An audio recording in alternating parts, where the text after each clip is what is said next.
다시 한번 옆에 분들하고 인사하도록 합니다. 우리의 인도자는 하나님이십니다. 말씀에 순종하는 삶이 됩시다. 모든 결과는 하나님의 뜻이 이루어지기를 원합니다. 아멘. 그런 삶이 되려고 하면 우리에게 하나의 조건이 필요합니다. 그 뭐냐면 주님과 함께하는 삶이다. 우리는 제자라고 하는 얘기를 많이 듣습니다. 그런데 그 제자에 있어서 가장 우선순위가 뭐냐? 주님과 함께하는 삶입니다. 그걸 말고 우리는 그 부분에서 오해하고 그저 내가 열심히 하는 그것이 우리의 신앙의 최선인 것으로 여겨지는, 어찌 보면 오해가 있어요. 근데 그것이 아니라 주님께서 우리에게 원하시는 것이 있다고 하면 그건 뭐냐면 나와 함께하길 원한다고 하는 거예요. 그래서 우리는 함께한다고 하는 그 이야기가 많이 나올 거예요. 그 이야기가 반복되어지면서 자연스럽게 나는 그분과 함께하는 삶입니다. 아니면 멀리 떨어져 있는가, 아니면 바라만 보고 있는가, 그분과 내가 엇박자가 나지는 않는가, 뭐 그런 생각들을 정리하면서 결과적으로는 그분과 함께하는, 손잡고 이 성전을 나가는 저와 우리 모두가 되어지기를 주의 이름으로 축복합니다. 예수님이 이 땅에서 공생애를 지낸 것은 아주 짧은 시간입니다. 3년 6개월 정도, 3년 정도 되어진다고 볼 수 있죠. 근데 생각해보면 참 짧은 시간이에요. 그런데 그 짧은 시간 동안 예수님께서 무엇에 힘을 쏟았는가 가만히 살펴보면 어찌 보면 이렇게 드러나진 것이 병고치는 사건들이 많기 때문에 병고치신 일인 것처럼 보여질 때가 있어요. 기적을 베푸실 때도 있어요. 그런데 그리고 또한 예수님이 가는 곳마다 수많은 사람들이 따라오게 되어지기 때문에 많은 무리를 모은 것도 역시 예수님의 3년 동안 하신 일로 보여질 수 있어요. 그런데 그렇지 않다는 거죠. 예수님은 결과적으로 보면 자신은 이제 십자가 지는 사건을 통하여서 죄를 대속하는 대속물로 오셨단 말이에요. 그것을 마치고 가시면, 그러면 그것을 끝나다고 하면 이거야말로 역사의 단절이 되어지고 하나님의 의도가 그것이 아니라는 말이라는 거죠. 그렇다고 하면 예수님께서 오셔서 3년 동안 집중해서 하신 일이 무엇일까? 그것은 다른 데 있는 것이 아니라 제자를 삼는 일, 사람을 세우는 일이었다는 거죠. 물론 12명의 제자 그리고 70명의 전도자 뭐 그렇게 세우시는데 어쩌면 집중했습니다. 근데 그것으로 인해서 그분이 결과적으로 한 게 뭐 그렇게 많은 사람들을 세운 게 아니네, 그게 아니라 그들을 핵심적으로 세우는 그것을 통해서 그들을 통해서 또다시 기하급수적으로 주님을 따르는, 주님과 함께하는 자들의 수가 더해지고 그것이 복음의 그 나팔수들이 되어지고, 그래서 지금 한국 땅에도 이르게 되어졌고 우리가 또한 수많은 나라에 그 복음을 전하는 자로 그렇게 쓰임받고 있다고 하는 거예요. 결과적으로 보면 예수님이 3년 동안 그저 병 고치고 기적을 행하고 사람을 모으고 그것으로 멈췄다고 하면 예수님이 돌아가시고 난 이후에 그것으로 끝났을지 모릅니다. 예수님이 결과적으로 집중한 것은 사람을 세우는 일이었었다고 합니다. 오늘 시간도 역시 하나님은 우리를 세우시기 원하십니다. 주님은 우리를 세우시기 원하십니다. 어떤 자로? 예수 그리스도를 닮은 자로, 하나님의 이미지를 통해서 우리를 창조하신 그것을 회복시키고 그래서 하나님의 형상을 닮은 자의 삶을 살아내도록 하는 그것을 위해서 이 시간에도 역시 우리에게 집중하시기 원하신다는 말이죠. 그런데 그것이 온전하게 성취되어지기 위해서 우리에게 필요한 것이 있어요. 그게 뭐냐면 함께함이라고 하는 거예요. 오늘 본문은 이렇게 얘기하고 있습니다. 또 산에 오르서 자기가 원하는 자들을 부르시니 나오는지라 이에 12를 세우셨으니 이는 자기와 그 다음에 얘기하는 다음에 먼저 함께 있게 하시고 라고 하는 게 먼저 우선입니다. 다음에 보내시어서 그리고 그 다음에 귀신을 내쫓고 권능을 행하기도 하시고 그 다음에 얘기. 먼저 주님이 우리에게 원하는 것은 함께 하기 원하신다고 하는 겁니다. 부르신 목적은 분명히 함께하는 것을 통해서 그분의 영향력이 우리에게 그대로 습득되어져서 우리가 또한 그분이 행하는 것보다도 더한 것까지도 행할 수 있도록 하시기 원하시는 것이 주님의 목적이라고 하는 겁니다.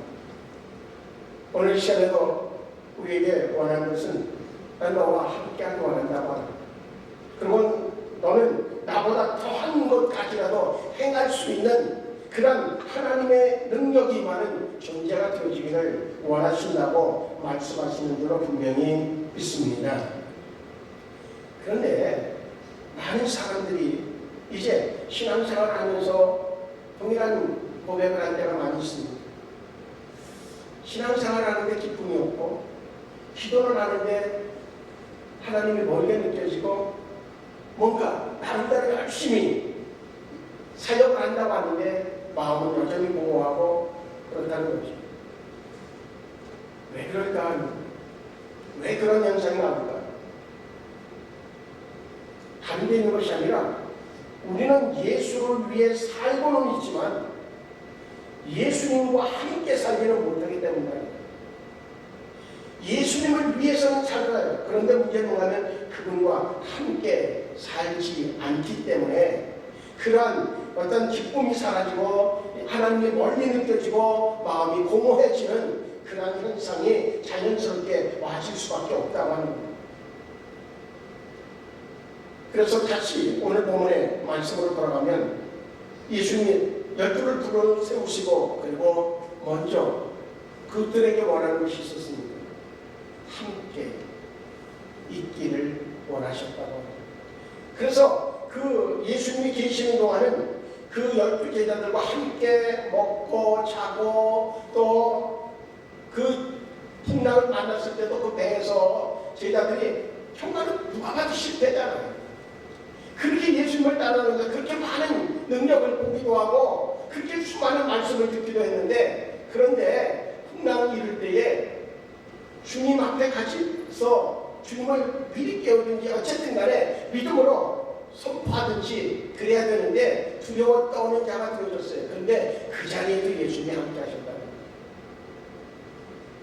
분명한 것은 예수님이 원하시는 것은 이제 그분과 함께 있기를 원하시고 그분도 역시 그 제자들과 함께 거하셨다고 하는 거예요. 오늘 이 시간에도 마찬가지입니다. 주님은 우리와 함께 있기를 원하시고 우리와 함께 하십니다.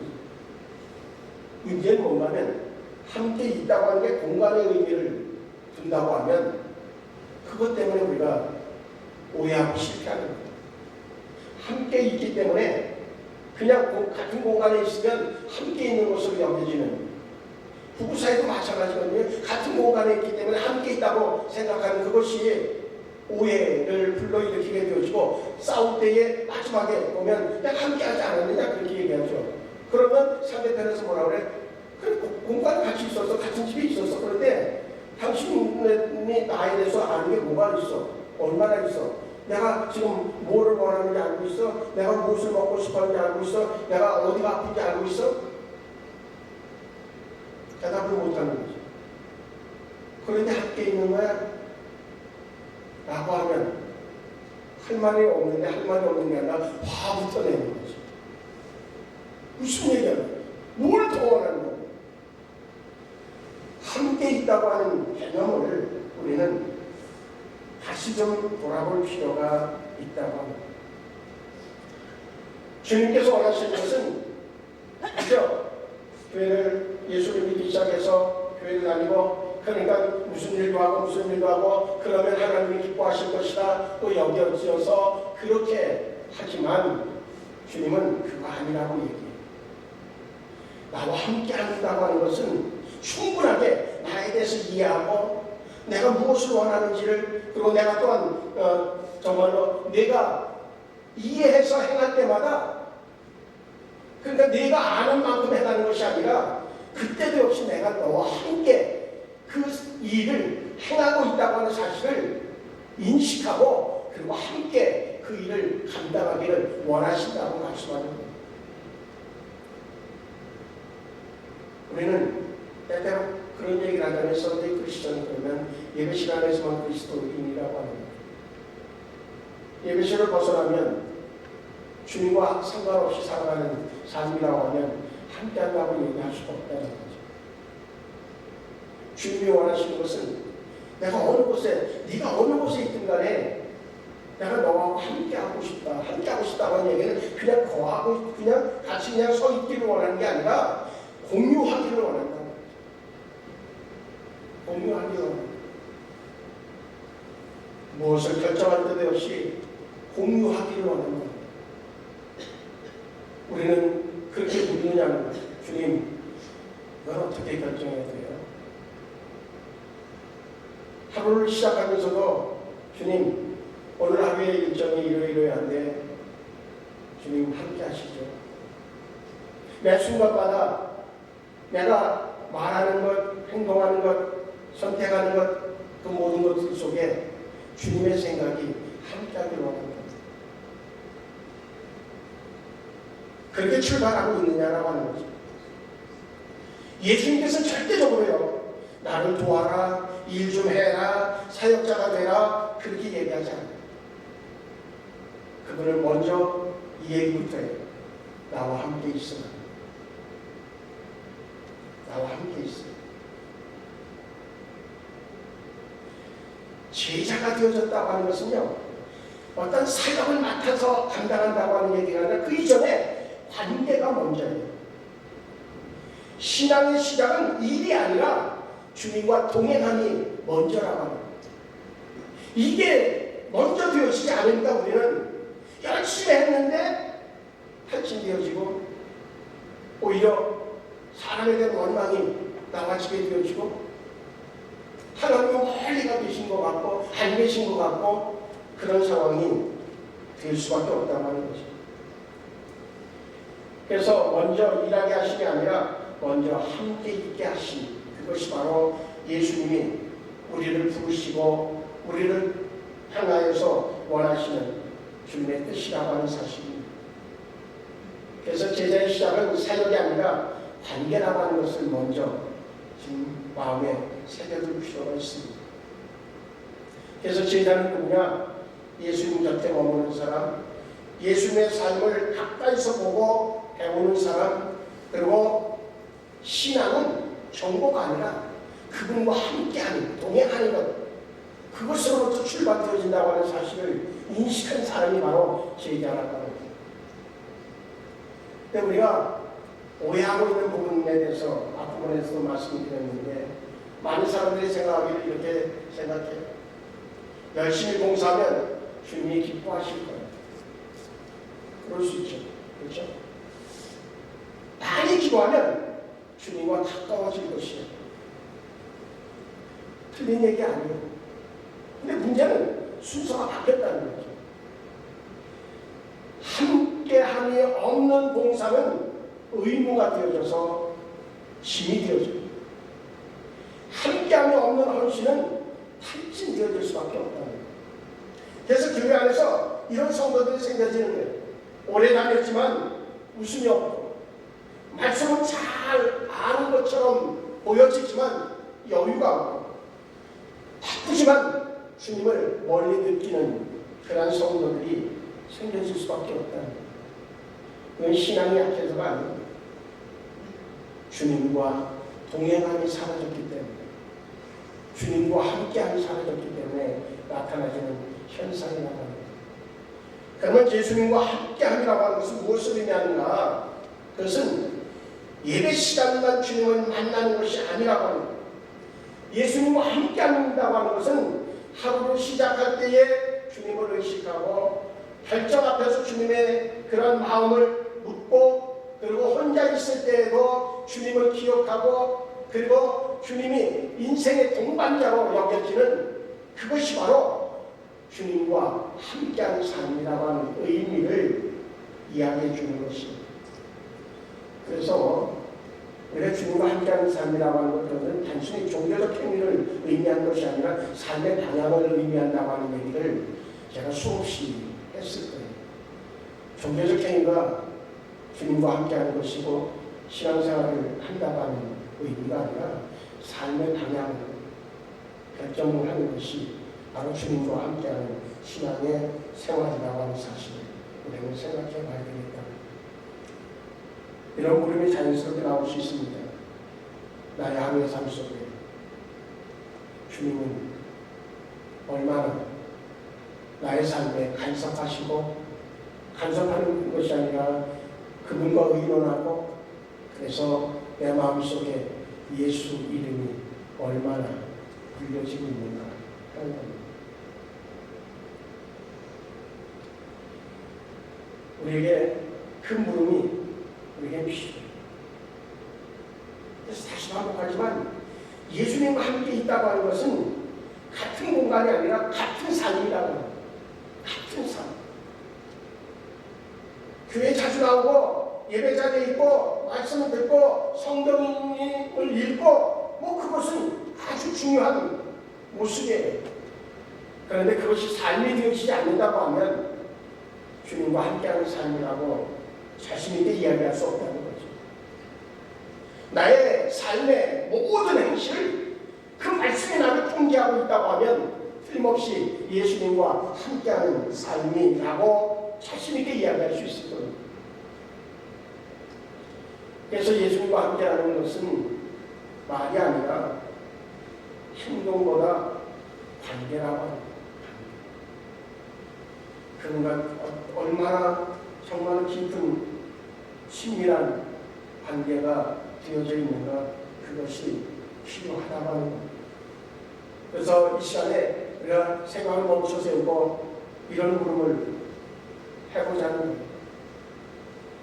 내가 주님을 위해서 무엇을 할까 하는 것보다도 얼마나 많이 할까 보다도 주님이 나의 모든 행위에 얼마나 나의 생각과 주님의 생각이 공유되고 있는지에 대한 부분을 우리 스스로가 해야 되겠다.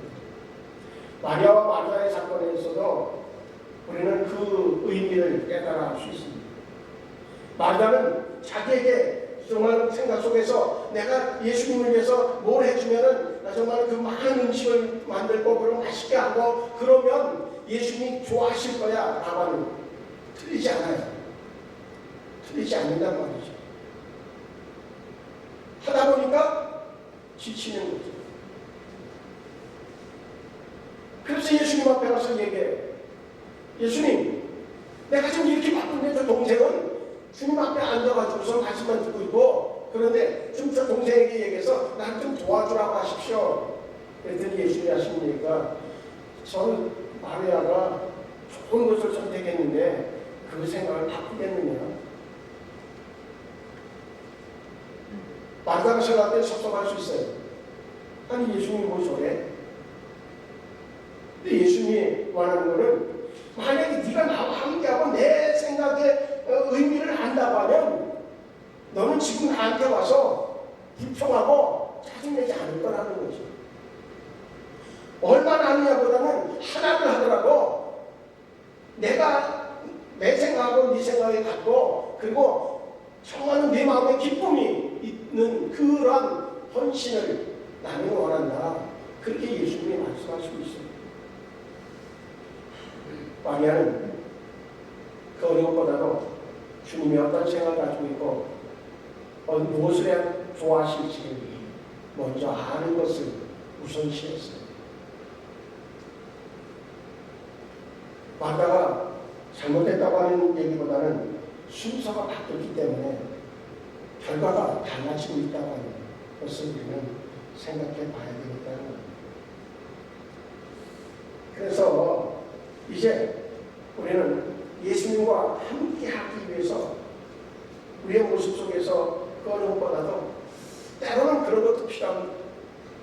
마음의 간단하기를 이제 내가 정말 주님을 알고 주님의 뜻을 헤아리기 위해서 내가 주님과 함께 있는 시간을 내가 하루에 말씀 있는 시간 5분, 기도하는 시간 5분, 뭐 이렇게 내가 반드시 지키겠다.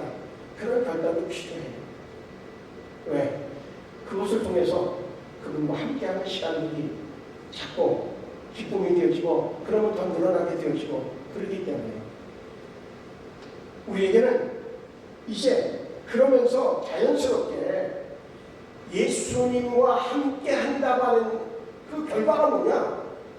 그분을 닮아가는 거죠. 부부도 이제 저기서 한 10년, 20년 이렇게 살아가다 보면 누군가 이렇게 만났을 때에 저기서 서로 부부라고 소개하면 뭐라고 이게 그렇게 우리처럼 닮았어요? 그 얘기를 듣는 부부는 잘 사는 부부예요. 생각해봐요. 저기서 나는 그 얘기를 듣고 있나? 닮아가는데 왜 그러냐면 상대방이 무엇을 원하고 무엇을 좋아하는지를 알게 되어지니까 그걸 자연스럽게 하다 보면 나도 역시 그런 성향으로 바뀌어지는 거예요. 우리가 예수님을 알아간다고 하는 것이 바로 그분의 진정한 의도를 깨닫는 것을 의미하고 그래서 내가 그것을 행동으로 옮겨가는 거예요. 그러다 보면 어떻게 돼요? 모든 언어 속에서도 예수님의 언어 그리고 무슨 선택에 있어서도 하나님이 기뻐하시는 것을 선택하게 되어지고 그렇게 되어지는 거예요. 행동에서도 역시 나타나게 되어져 있어요. 그래서 초대교회 성도들을 바로 그런 모습이기 때문에 믿지 않는 사람들이 얘기하기를 정말로 예수이신 사람들이라고 표현한 만큼 완전히 예수 닮은 자의 모습을 보여줬다고 하는 겁니다.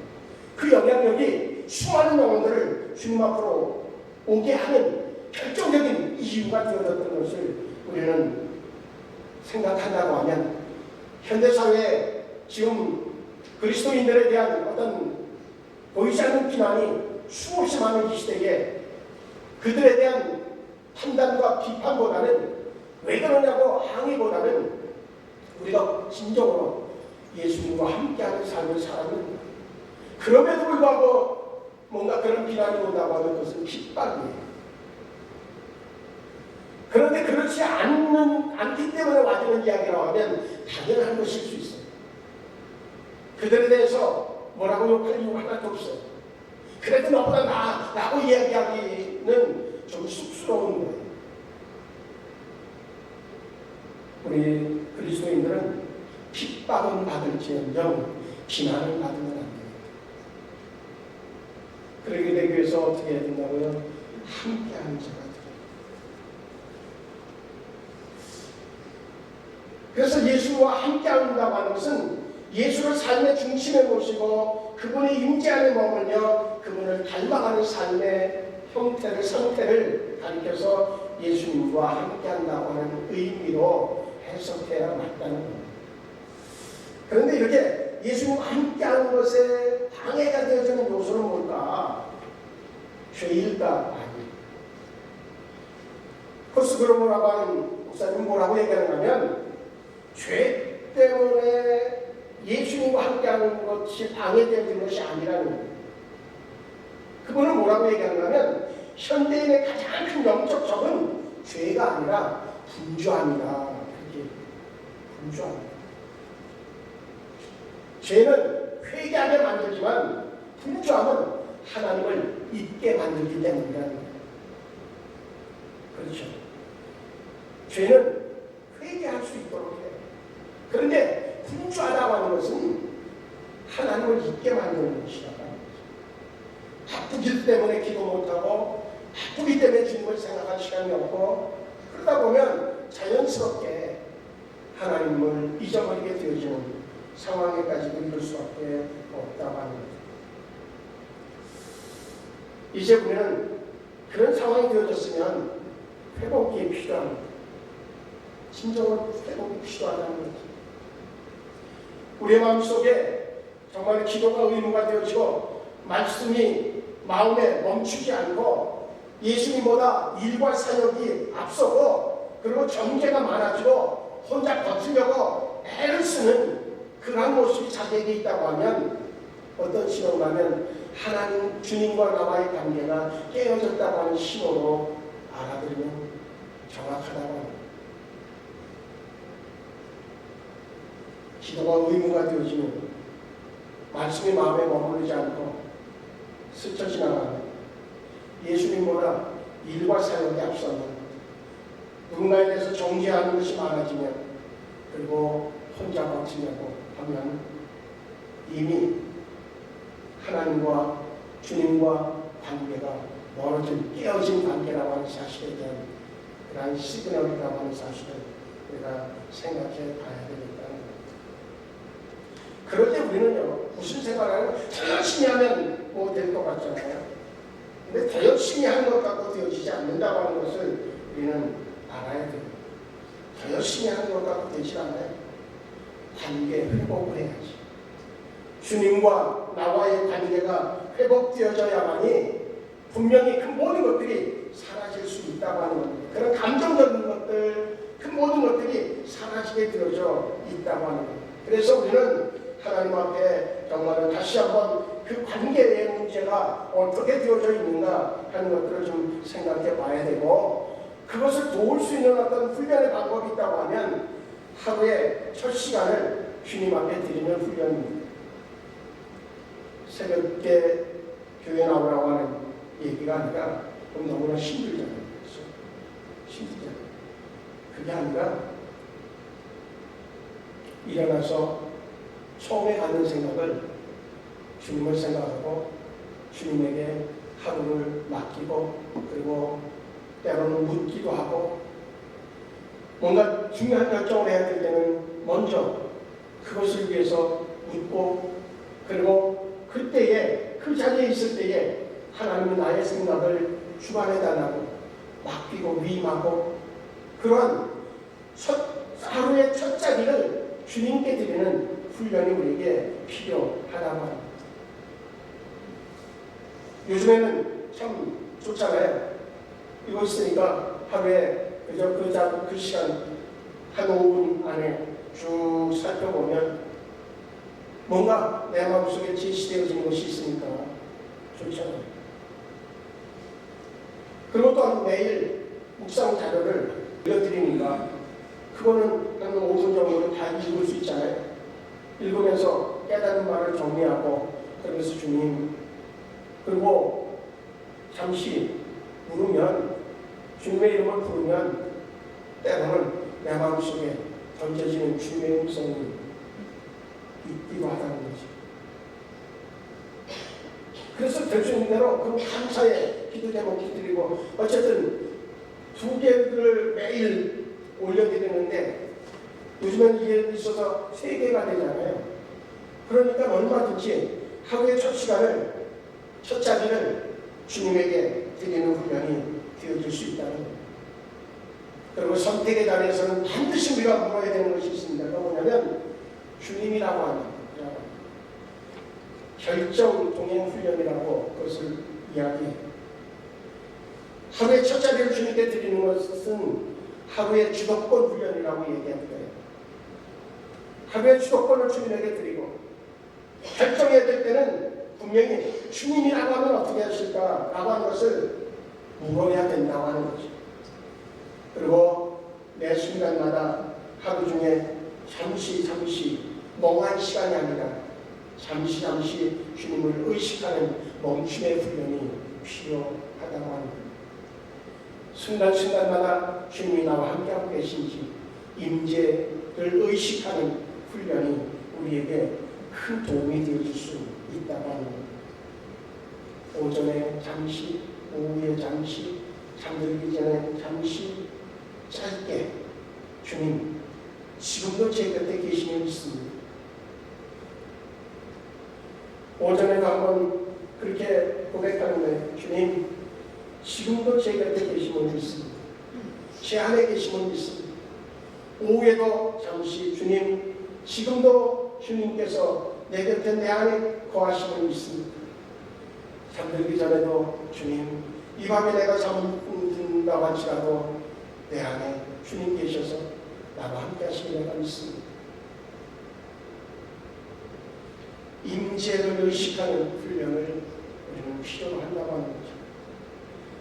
그와 동시에 말씀을 읽을 때는 정보가 되면 안 돼요. 주님이 나와 함께 하신다고 하는 동행의 음성이 되어질 때에 우리의 삶에는 놀라운 변화가 일어날 수 있다고 하는 겁니다. 내가 자연스럽게 그 말씀에 이끌림 받아서 그 말씀에 합당한 행동을, 삶을 살아가기 때문에 우리의 삶에 놀라운 능력이 나타나게 되어져 있다고 하는 사실입니다. 그래서 이제 우리는 정말 주님을 따르는 제자의 삶을 살기 원하면 주님과 함께하는 삶이 우리에게 필요합니다. 주님은 언제든지요 우리의 실력을 보지 않으셔요. 주님은 내가 주님과 함께 하는지를 보시지 내 실력, 내 능력을 보시지 않는다는 거예요. 요즘에 우리 사사기서를 보고 있거든요. 매일 새벽마다 사사기서를 봐도 거기 보면 그렇게 사사로 쓰임받는 자들이 굉장한 능력을 가지고 실력을 가지고 그렇지 않아요. 그런데 한 가지 명확한 것이 있어요. 그 사상의 이름을 낼 때 그 앞에 무엇이 따라붙는가 하면 누구의 지파 아니면 누구의 무슨 자녀 뭐 이렇게 따라붙어요. 그래서 늘 말씀드리고 있어요. 내가 믿음을 지켜야 되는 이유가 있다. 내가 100억의 재산을 물려줄 수 없어도 우리 하나님을 물려줄 수 있기 때문에 100억이 세겠어요? 하나님이 세겠어요? 내 믿음의 흔적이 내 자손들에 대해서 반드시 나타난다는 거예요. 그렇기 때문에 우리는 그 자식이 마음에 안 들어도 내가 믿음을 지켜내야 돼. 왜? 하나님은 기억하시고 하나님은 그를 축복하시기 때문이라고 하는 겁니다. 아무쪼록 이 시간 중에서 우리 모두에게 정말 이제는 나와 함께 하시는 주님, 내가 정말로 변화를 통해서 그분과 닮아가는 삶의 주인공으로서의 삶, 그것을 위해서 늘 주님과 함께하는 삶, 그것이 저와 우리 모두가 되어져서 삶이 달라지는 은혜가 있기를 축복합니다. 삶의 열매가 달라지기를 주의 이름으로 축복합니다. 우리 자손들을 통하여서 하나님이 주시는 삶의 열매를 거두는 은혜도 더불어서 있기를 주의 이름으로 축복합니다. 할렐루야. 기도하시겠습니다. 좋으신 하나님, 예수님을 위해서 사는 우리가 아니라 예수님과 함께하는 삶이 우리의 삶이 되게 인도하여 주시옵소서. 예수님을 위해서 살기 때문에 우리는 날마다 힘듭니다.